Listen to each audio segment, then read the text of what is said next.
Ace is the place with the helpful hardware, folks. Ace is the only national retailer that carries Benjamin Moore paint, which means the paint you trust and a huge selection of colors are right in your neighborhood. And this Saturday only, you can pick up a free sample of Benjamin Moore at your local Ace. It's a great way to explore quality colors and find the perfect one for your place. So if you're looking for award-winning service and a new look for your home, look no further than Benjamin Moore paint at Ace. Offer valid August 1st for Ace Rewards members. Limit 1 at participating stores while supplies last.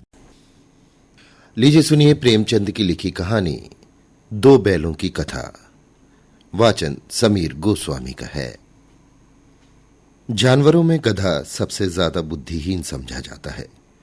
हम जब किसी आदमी को परले दर्जे का बेवकूफ कहना चाहते हैं तो उसे गधा कहते हैं। गधा सचमुच बेवकूफ है या उसके सीधेपन, उसकी निरापद सहिष्णुता ने उसे ये पदवी दे दी है, इसका निश्चय नहीं किया जा सकता। गायें सींग मारती हैं। ब्याई हुई गाय तो अनायास ही सिंगिनी का रूप धारण कर लेती है। कुत्ता भी बहुत गरीब जानवर है, लेकिन कभी कभी उसे भी क्रोध आ ही जाता है।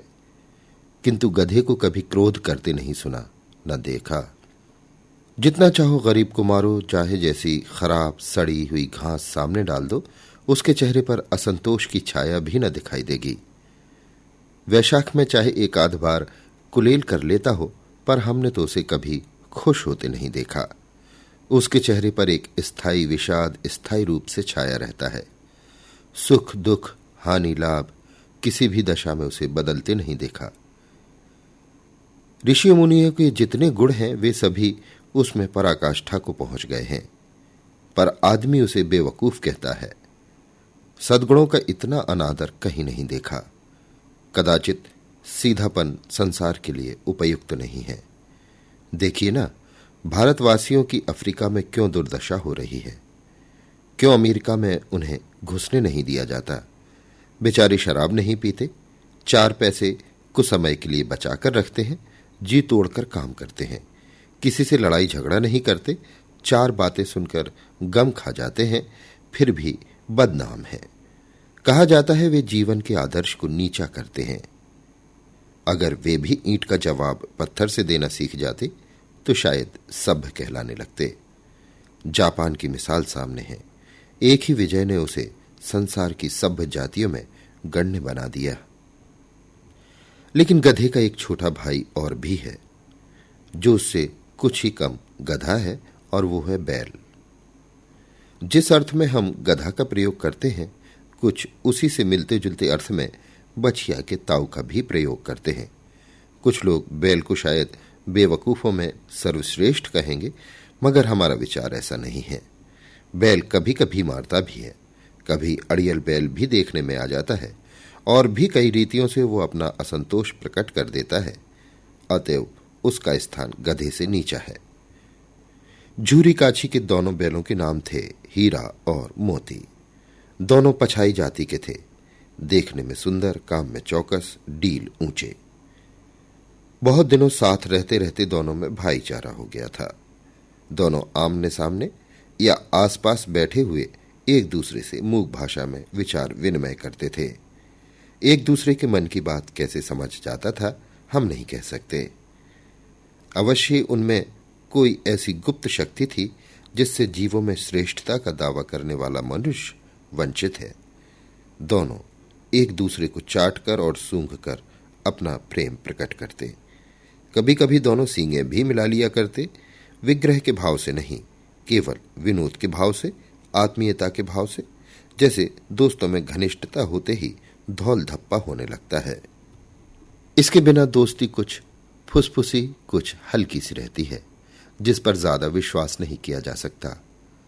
जिस वक्त ये दोनों बैल हल या गाड़ी में जोत दिए जाते और गर्दन हिला हिला कर चलते, उस वक्त हर एक की यही चेष्टा होती थी कि ज्यादा से ज्यादा बोझ मेरी ही गर्दन पर रहे।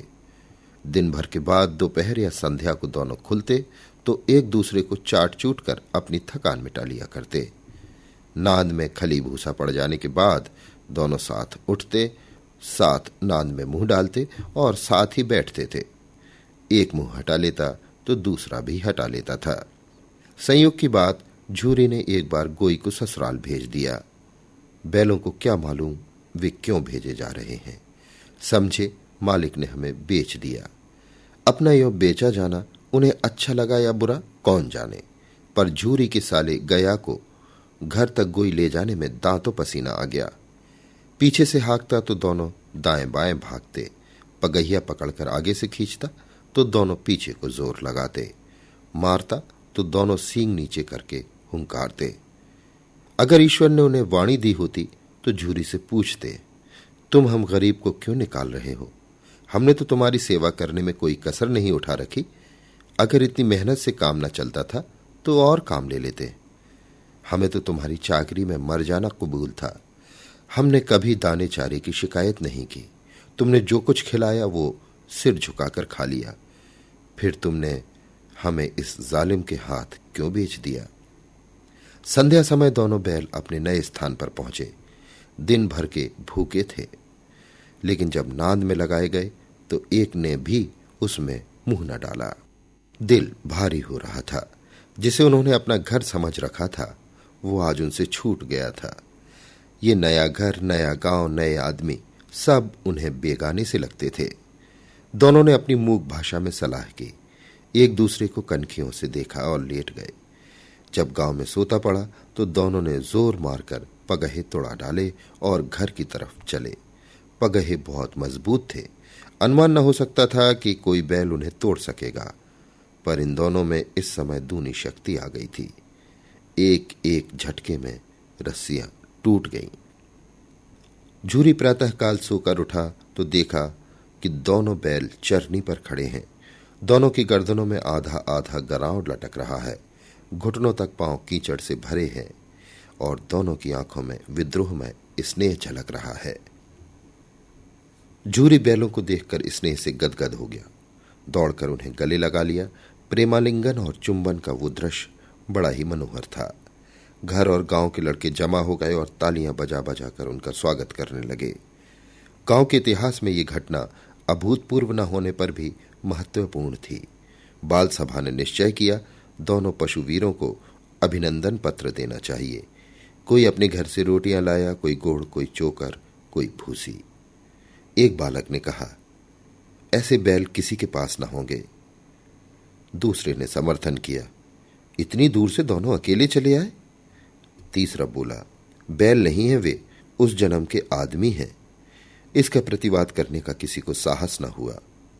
झूरी की स्त्री ने बैलों को द्वार पर देखा तो जल उठी, बोली, कैसे नमक हराम बैल हैं कि एक दिन भी वहां काम न किया, भाग खड़े हुए। झूरी अपने बैलों पर ये आक्षेप न सुन सका। नमक हराम क्यों है? चारा दाना न दिया होगा तो क्या करते? स्त्री ने रोब के साथ कहा, बस तुम ही तो बैलों को खिलाना जानते हो, और तो सभी पानी पिला पिला कर रखते हैं। झूरी ने चिढ़ाया, चारा मिलता तो क्यों भागते? स्त्री चिढ़ी, भागे इसलिए कि वो लोग तुम जैसे बुद्धों की तरह बैलों को सहलाते नहीं, खिलाते हैं तो रगड़कर जोतते भी हैं।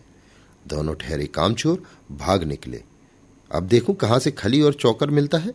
सूखे भूसे के सिवा कुछ न दूंगी, खाएं चाहे मरें। वही हुआ। मजूर को कड़ी ताकीद कर दी गई कि बैलों को खाली सूखा भूसा दिया जाए।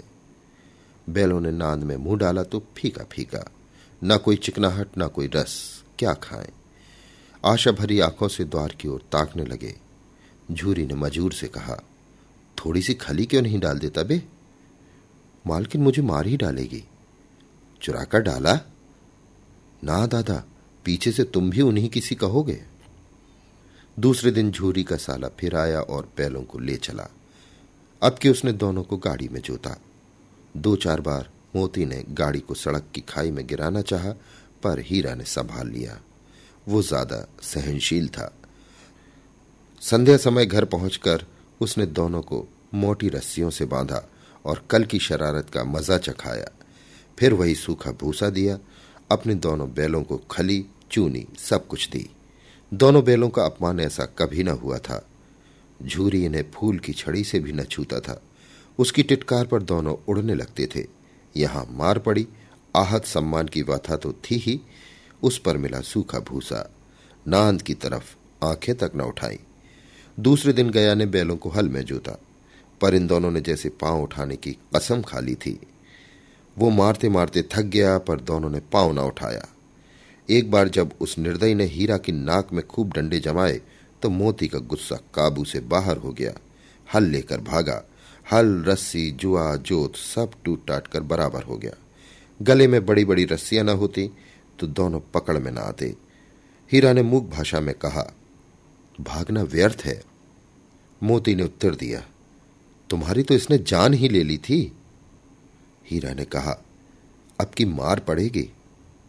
मोती ने कहा, पढ़ने दो, बैल का जन्म लिया है तो मार से कहां तक बचेंगे।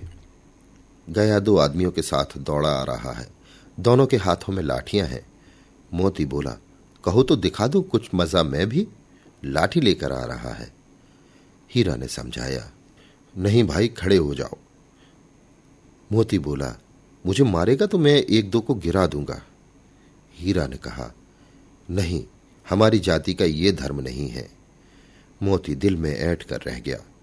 गया आ पहुंचा और दोनों को पकड़कर ले चला। कुशल हुई कि उसने इस वक्त मारपीट न की, नहीं तो मोती भी पलट पड़ता। उसके तेवर देखकर गया और उसके सहायक समझ गए कि इस वक्त टाल जाना ही मसलहत है। आज दोनों के सामने फिर वही सूखा भूसा लाया गया। दोनों चुपचाप खड़े रहे।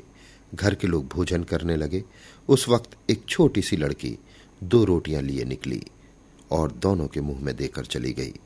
उस एक रोटी से इनकी भूख तो क्या शांत होती, पर दोनों के हृदय को मानो भोजन मिल गया। यहां भी किसी सज्जन का वास है। लड़की भैरों की थी। उसकी मां मर चुकी थी। सौतेली मां उसे मारती रहती थी, इसलिए इन बैलों से उसे एक प्रकार की आत्मीयता हो गई थी। दोनों दिन भर जोते जाते, डंडे खाते, अड़ते। शाम को थान पर बांध दिए जाते और रात को वही बालिका उन्हें 2 रोटियां खिला जाती। प्रेम के इस प्रसाद की वो बरकत थी कि 2-2 गाल सूखा भूसा खाकर भी दोनों दुर्बल न होते थे, मगर दोनों की आंखों में रोम रोम में विद्रोह भरा हुआ था। एक दिन मोती ने मूक भाषा में कहा, अब तो नहीं सहा जाता हीरा। हीरा ने पूछा, क्या करना चाहते हो? मोती ने कहा, एक आध को सींगों पर उठाकर फेंक दूंगा। हीरा ने कहा, लेकिन जानते हो वो प्यारी लड़की जो हमें रोटियां खिलाती है, उसी की लड़की है जो इस घर का मालिक है। वो बेचारी अनाथ ना हो जाएगी। मोती ने कहा, तुम मालकिन को ना फेंक दो, वही तो उस लड़की को मारती है। हीरा ने कहा, लेकिन औरत जात पर सींग चलाना मना है, ये भूले जाते हो। मोती बोला, तुम तो किसी तरह से निकलने ही नहीं देते, तो बताओ आज रस्सी तोड़ाकर भाग चले। हीरा फिर बोला, हां, ये मैं स्वीकार करता हूं, लेकिन इतनी मोटी रस्सी टूटेगी कैसे? मोती बोला, इसका एक उपाय है। पहले रस्सी को थोड़ा सा चबा लो, फिर एक झटके में जाती है। रात को जब बालिका रोटियां खिलाकर चली गई तो दोनों रस्सियां चबाने लगे, पर मोटी रस्सी मुंह में न आती थी। बेचारे बार बार जोर लगाकर रह जाते थे। सहसा घर का द्वार खुला और वही लड़की निकली। दोनों सिर झुकाकर उसका हाथ चाटने लगे। दोनों की पूंछें खड़ी हो गईं। उसने उनके माथे सहलाए और बोली, खोले देती हूं, चुपके से भाग जाओ, नहीं तो यहां लोग मार डालेंगे। आज घर में सलाह हो रही है कि इनकी नाकों में नाथ डाल दी जाए। उसने गराव खोल दिया, पर दोनों चुपचाप खड़े रहे। मोती ने अपनी भाषा में पूछा, अब चलते क्यों नहीं? हीरा ने कहा, चलें तो, लेकिन कल इस अनाथ पर आफत आएगी, सब इसी पर संदेह करेंगे।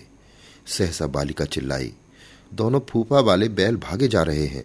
ओ दादा दादा, दोनों बैल भागे जा रहे हैं, जल्दी दौड़ो। गया हड़बड़ाया भीतर से निकला और बैलों को पकड़ने लगा। वे दोनों भागे। गया ने पीछा किया, वे और भी तेज हुए। गया ने शोर मचाया, फिर गांव के कुछ आदमियों को भी लेने के लिए लौटा। दोनों मित्रों को भागने का मौका मिल गया। सीधे दौड़ते चले गए, यहां तक कि मार्ग का ज्ञान न रहा। जिस परिचित मार्ग से आए थे उसका यहां पता न था। नए नए गांव मिलने लगे। तब दोनों एक खेत के किनारे खड़े होकर सोचने लगे, अब क्या करना चाहिए। हीरा ने कहा, मालूम होता है राह भूल गए। मोती बोला, तुम भी बेतहाशा भागे, वहीं उसे मार गिराना था। हीरा ने कहा, उसे मार गिराते तो दुनिया क्या कहती? वो अपना धर्म छोड़ दे, लेकिन हम अपना धर्म क्यों छोड़ें? दोनों भूख से व्याकुल हो रहे थे। खेत में मटर खड़ी थी, चरने लगे। रह रहकर आहट ले लेते थे, कोई आता तो नहीं है। जब पेट भर गया, दोनों ने आजादी का अनुभव किया। मस्त होकर उछलने कूदने लगे। पहले दोनों ने डकार ली, फिर सींग मिलाए और एक दूसरे को ठेलने लगे। मोती ने हीरा को कई कदम पीछे हटा दिया, यहां तक कि वो खाई में गिर गया। तब उसे भी क्रोध आया, संभल कर उठा और फिर मोती से भिड़ गया। मोती ने देखा खेल में झगड़ा हुआ चाहता है तो किनारे हट गया। अरे ये क्या?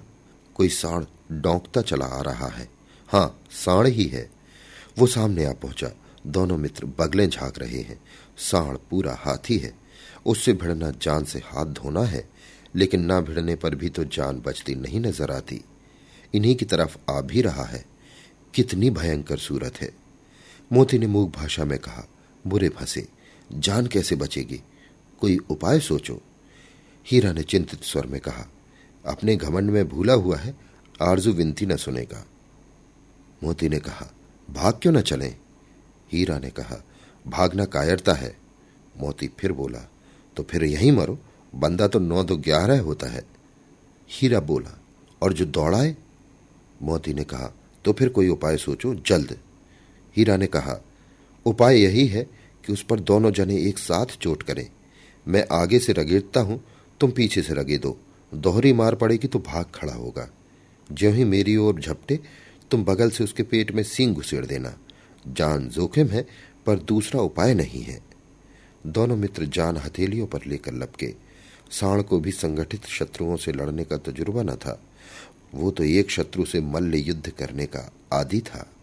जो ही हीरा पर झपटा, मोती ने पीछे से दौड़ाया। सांड उसकी तरफ मुड़ा तो हीरा ने रगेदा।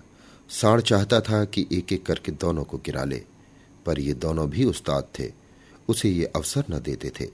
एक बार सांड झल्लाकर हीरा का अंत कर देने के लिए चला कि मोती ने बगल से आकर उसके पेट में सींग भोंक दी। सांड क्रोध में आकर पीछे फिरा तो हीरा ने दूसरे पहलू में सींग चुभा दिया। आखिर बेचारा जख्मी होकर भागा और दोनों मित्रों ने दूर तक उसका पीछा किया, यहां तक कि सांड बेदम होकर गिर पड़ा। तब दोनों ने उसे छोड़ दिया। दोनों मित्र विजय के नशे में झूमते चले जाते थे। मोती ने अपनी सांकेतिक भाषा में कहा, मेरा जी तो चाहता था कि बच्चू को मार ही डालूं। हीरा ने तिरस्कार किया, गिरे हुए बैरी पर सींग न चलाना चाहिए। मोती ने कहा, यह सब ढोंग है, बैरी को ऐसा मारना चाहिए कि फिर ना उठे। हीरा बोला, पहले घर कैसे पहुंचेंगे ये सोचो।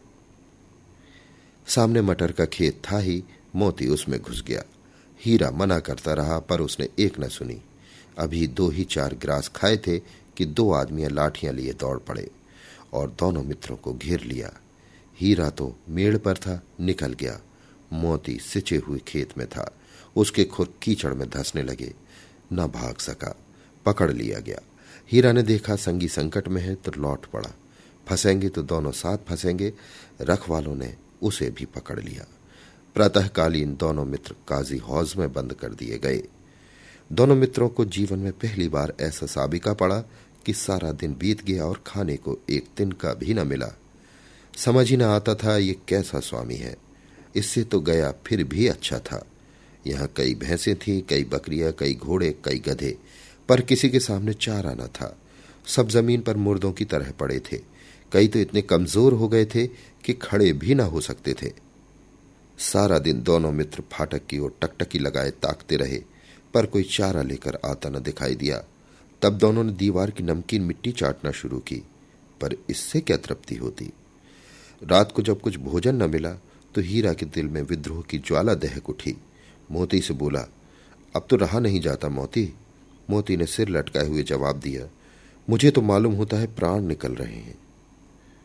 हीरा ने कहा, इतनी जल्दी हिम्मत न हारो भाई, यहां से भागने का कोई उपाय निकालना चाहिए। मोती ने कहा, आओ दीवार तोड़ डाले। हीरा ने कहा, मुझसे तो अब कुछ न होगा। मोती ने कहा, बस इसी बूते पर अकड़ते थे। हीरा ने कहा, सारी अकड़ निकल गई। बाड़े की दीवार कच्ची थी, हीरा मजबूत तो था ही, अपने नुकीले सींग दीवार में गड़ा दिए और जोर मारा तो मिट्टी का एक चिप्पड़ निकल आया। फिर तो उसका साहस बढ़ा। उसने दौड़ दौड़ कर दीवार पर चोटें की और हर चोट में थोड़ी थोड़ी मिट्टी गिराने लगा। उसी समय काजी हौस का चौकीदार लालटेन लेकर जानवरों की हाजिरी लेने आ निकला। हीरा का ये उजड्डपन देखकर उसने उसे कई डंडे रसीद किए और मोटी सी रस्सी में बांध दिया। मोती ने पड़े पड़े कहा, आखिर मार खाई, क्या मिला? हीरा ने जवाब दिया, अपने बूते भर जोर तो मार लिया। मोती ने कहा, ऐसा जोर मारना किस काम का कि और बंधन में पड़ गए? हीरा ने फिर उत्तर दिया, जोर तो मारता ही जाऊंगा, चाहे कितने ही बंधन पड़ते जाएं। मोती ने कहा, जान से हाथ धोना पड़ेगा। हीरा बोला, कुछ परवाह नहीं, यों भी तो मरना ही है। सोचो दीवार खुद जाती तो कितनी जानें बच जाती। इतने भाई यहां बंद हैं, किसी की देह में जान नहीं है। 2-4 दिन और यही हाल रहा तो सब मर जाएंगे। मोती बोला, हाँ ये बात तो है। अच्छा तो फिर मैं भी जोर लगाता हूं। मोती ने भी दीवार में उसी जगह सींग मारा। थोड़ी सी मिट्टी गिरी और हिम्मत बढ़ी। फिर तो वो दीवार में सींग लगाकर इस तरह जोर करने लगा मानो किसी प्रतिद्वंदी से लड़ रहा है। आखिर कोई 2 घंटे की जोर आजमाइश के बाद दीवार ऊपर से लगभग 1 हाथ गिर गई। उसने पूरी शक्ति से दूसरा धक्का मारा तो आधी दीवार गिर पड़ी। दीवार का गिरना था कि अधमरे से पड़े हुए सभी जानवर चेत उठे। तीनों घोड़ियां सरपट भाग निकली, फिर बकरियां निकली, इसके बाद भैंसें भी खिसक गईं, पर गधे अभी तक ज्यों के त्यों खड़े थे। हीरा ने पूछा, तुम दोनों क्यों नहीं भाग जाते? एक गधे ने कहा, जो कहीं पकड़ लिए जाए। हीरा ने कहा, तो क्या हरज है, अभी तो भागने का अवसर है। गधे ने कहा, हमें तो डर लगता है, हम यही पड़े रहेंगे। आधी रात से ऊपर जा चुकी थी। दोनों गधे अभी तक खड़े सोच रहे थे कि भागें या न भागें, और मोती अपने मित्र की रस्सी तोड़ने में लगा हुआ था। जब वो हार गया तो हीरा ने कहा, तुम जाओ, मुझे यहीं पड़ा रहने दो, शायद कहीं भेंट हो जाए। मोती ने आंखों में आंसू लाकर कहा, तुम मुझे इतना स्वार्थी समझते हो हीरा? हम और तुम इतने दिनों तक एक साथ रहे हैं, आज तुम विपत्ति में पड़ गए तो मैं तुम्हें छोड़कर अलग हो जाऊं? हीरा ने कहा, बहुत मार पड़ेगी, लोग समझ जाएंगे ये तुम्हारी शरारत है। मोती गर्व से बोला, जिस अपराध के लिए तुम्हारे गले में बंधन पड़ा, उसके लिए अगर मुझ पर मार पड़े तो क्या चिंता। इतना तो हो ही गया कि 9-10 प्राणियों की जान बच गई, वे सब तो आशीर्वाद देंगे। ये कहते कहते मोती ने दोनों गधों को सींगों से मार मार कर बाड़े से बाहर निकाला और तब अपने बंधु के पास आकर सो रहा। भोर होते ही मुंशी और चौकीदार तथा अन्य कर्मचारियों में कैसी खलबली मची, इसके लिखने की जरूरत नहीं। बस इतना ही काफी है कि मोती की खूब मरम्मत हुई और उसे भी मोटी रस्सी से बांध दिया गया। 1 सप्ताह तक दोनों मित्र वहां बंधे पड़े रहे। किसी ने चारे का एक तृण भी न डाला। हाँ, एक बार पानी दिखा दिया जाता था, वही उनका आधार था। दोनों इतने दुर्बल हो गए थे कि उठा तक न जाता था। ठठरियां निकल आई थीं। एक दिन बाड़े के सामने डुग्गी बजने लगी और दोपहर होते होते वहां 50-60 आदमी जमा हो गए। तब दोनों मित्र निकाले गए और उनकी देखभाल होने लगी। लोग आ आकर उनकी सूरत देखते और मन फीका करके चले जाते। ऐसे मृतक बैलों का कौन खरीदार होता।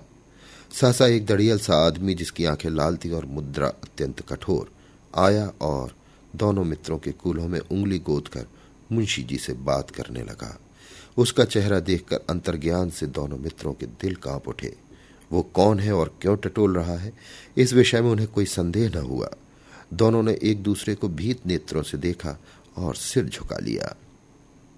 हीरा ने कहा, गया के घर से नाहक भागे, अब जान न बचेगी।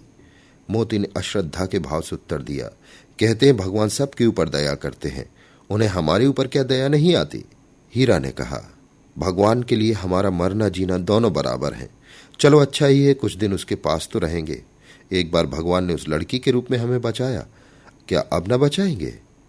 मोती बोला, ये आदमी छुरी चलाएगा, देख लेना। हीरा ने कहा, तो क्या चिंता है, मांस, खाल, सींग, हड्डी सब किसी न किसी काम आ जाएगी। नीलाम हो जाने के बाद दोनों मित्र उस दड़ियल के साथ चले। दोनों की बोटी बोटी कांप रही थी। बेचारे पांव तक न उठा सकते थे, पर भय के मारे गिरते पड़ते भागे जाते थे, क्योंकि वो जरा भी चाल धीमी हो जाने पर जोर से डंडा जमा देता था। राह में गाय बैलों का एक रेवड़ हरे हरे हार में चरता नजर आया। सभी जानवर प्रसन्न थे, चिकने चपल। कोई उछलता था, कोई आनंद से बैठा पागुर करता था। कितना सुखी जीवन था इनका, पर कितने स्वार्थी हैं सब। किसी को चिंता नहीं कि उनके दो भाई बधिक के हाथ पड़े कैसे दुखी हैं। सहसा दोनों को ऐसा मालूम हुआ कि ये परिचित रहा है। हाँ, इसी रास्ते से गया उन्हें ले गया था। वही खेत, वही बाग, वही गांव मिलने लगे। प्रतिक्षण उनकी चाल तेज होने लगी। सारी थकान, सारी दुर्बलता गायब हो गई। आह, ये लो, अपना ही हार आ गया। इसी कुएं पर हम पुर चलाने आया करते थे। हाँ, यही कुआं है। मोती ने कहा, हमारा घर नजदीक आ गया। हीरा बोला, भगवान की दया है। मोती ने कहा, मैं तो अब घर भागता हूं। हीरा ने बोला, ये जाने न देगा। मोती ने कहा, इसे मैं मार गिराता हूं। हीरा बोला, नहीं नहीं, दौड़कर थान पर चलो, वहां से हम आगे न जाएंगे। दोनों उन्मत्त होकर बछड़ों की भांति कुल्लें करते हुए घर की ओर दौड़े। वो हमारा थान है। दोनों दौड़कर अपने थान पर आए और खड़े हो गए। दड़ियल भी पीछे पीछे दौड़ा चला आता था। झूरी द्वार पर बैठा धूप खा रहा था। बैलों को देखते ही दौड़ा और उन्हें बारी बारी से गले लगाने लगा। मित्रों की आंखों से आनंद के आंसू बहने लगे। एक झूरी का हाथ चाट रहा था। दड़ियल ने आकर बैलों की रस्सियां पकड़ लीं। झूरी ने कहा, मेरे बैल हैं। दड़ियल ने कहा, तुम्हारे बैल कैसे? मैं मवेशी खाने से नीलाम लिए आता हूं। झूरी ने कहा, मैं तो समझता हूं चुराए लिए आते हो। चुपके से चले जाओ, मेरे बैल हैं। मैं बेचूंगा तो बिकेंगे। किसी को मेरे बैल नीलाम करने का क्या अख्तियार है? दड़ियल बोला, जाकर थाने में रपट कर दूंगा। झूरी ने कहा, मेरे बैल हैं, इसका सबूत यह है कि मेरे द्वार पर खड़े हैं। दड़ियल झल्लाकर बैलों को जबरदस्ती पकड़ ले जाने के लिए बढ़ा। उसी वक्त मोती ने सींग चलाया। दड़ियल पीछे हटा, मोती ने पीछा किया। दड़ियल भागा, मोती पीछे दौड़ा। गांव के बाहर निकल जाने पर वो रुका, पर खड़ा दड़ियल का रास्ता देख रहा था। दड़ियल दूर खड़ा धमकियां दे रहा था, गालियां निकाल रहा था, पत्थर फेंक रहा था, और मोती विजय शूर की भांति उसका रास्ता रोके खड़ा था। गांव के लोग ये तमाशा देखते और हंसते थे। जब दड़ियल हार कर चला गया तो मोती अकड़ता हुआ लौटा। हीरा ने कहा, मैं डर रहा था कि कहीं तुम उसे गुस्से में आकर मार न बैठो। मोती ने कहा, अगर वो मुझे पकड़ता तो मैं बेमारे न छोड़ता। हीरा ने कहा, अब न आएगा? मोती ने कहा, आएगा तो दूर ही से खबर लूंगा, देखूं कैसे ले जाता है। हीरा ने कहा, जो गोली मरवा दे। मोती ने कहा, मर जाऊंगा पर उसके काम तो ना आऊंगा। हीरा ने कहा, हमारी जान को कोई जान ही नहीं समझता। मोती ने कहा, इसीलिए कि हम इतने सीधे होते हैं। जरा देर में नांदों में खली, भूसा, चोकर और दाना भर दिया गया और दोनों मित्र खाने लगे। झूरी खड़ा दोनों को सहला रहा था और 20 लड़के तमाशा देख रहे थे। सारे गांव में उत्साह सा मालूम होता था। उसी समय मालकिन ने आकर दोनों के माथे चूम लिए। अभी आप सुन रहे थे प्रेमचंद की लिखी कहानी दो बैलों की कथा। वाचन समीर गोस्वामी का था। Right now, switch your family to T-Mobile and get 4 lines for $25 a line with AutoPay and 5G access included on America's largest 5G network. So don't wait. Get unlimited and nationwide 5G access for the whole family for just $25 a line. Visit a T-Mobile store or T-Mobile.com today.